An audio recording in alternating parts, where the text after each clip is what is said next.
তো আমি আছি এখন নতুন একটা জায়গাতে, আর দেখতে পাচ্ছি আমার আশেপাশে বিভিন্ন রকমের গাছ আর বিভিন্ন রকম জিনিস দিয়ে ঘেরা রয়েছে। তো আমি যেটা প্রথমে দেখালাম ঠিক তার ভেতরে আমি কিন্তু রয়েছি। তা আমি এখন দেখাচ্ছি সেই জায়গাগুলো। বহু বছর আগে আমরা এগুলো কিন্তু দেখে নাম শুনেছি, কিন্তু আমরা আসিনি। কিন্তু নাম শোনার পরে পরে আমার ইচ্ছে হলো যে আমি ওখানে যাই, তো চলে আসলাম। কত সুন্দর ভাবে কাটা আছে, একদম পুরোটাই বরাবর করে। দেখুন, মানে একটু একটু যদি বড় হয়ে যায় ওটাকে আবার কেটে সেম বরাবর করে। এখানে এখন লোক খুব কম, কারণ এখানে এখন যে সময়টা চলছে এটা বর্ষাকাল, তার জন্য কিন্তু এখানে লোক খুব কম।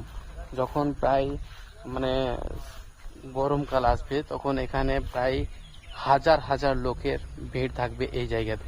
একজন ছিল এখানে, তবে তারা এখন চলে গেল এখান থেকে। এর গায়ে অনেকটা খাঁজ কাটা, অর্থাৎ এই যে ইটগুলি রয়েছে এই ইটগুলি কিন্তু অনেকটা কেটে কেটে এখানে ডিজাইন করা রয়েছে, নতুন ডিজাইন।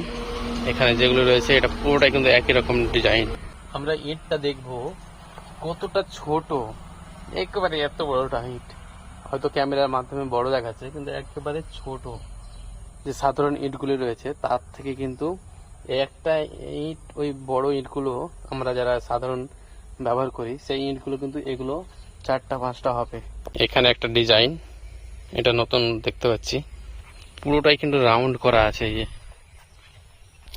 বছর আগে এটা তৈরি করা হয়েছে, তবু এত সুন্দর একটা ডিজাইন কিরকম ভাবে যে তৈরি করেছে এখনকার যে মানে অ্যাকচুয়ালি রাজমিস্ত্রি, তারা কিন্তু এগুলো করতে সত্যি মানে না পারার মতোই বলা যাবে। প্রত্যেকটা আলাদা আলাদা ডিজাইন রয়েছে, প্রত্যেকটাতে দেখতে পাচ্ছি প্রত্যেকটা আলাদা আলাদা ডিজাইন। দেখে কি বলবো, সত্যি একেবারে লাজবাব বললে চলে।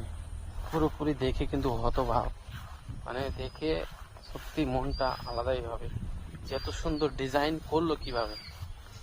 দেখুন, এটা পুরো মসজিদের বাইরে সাইড।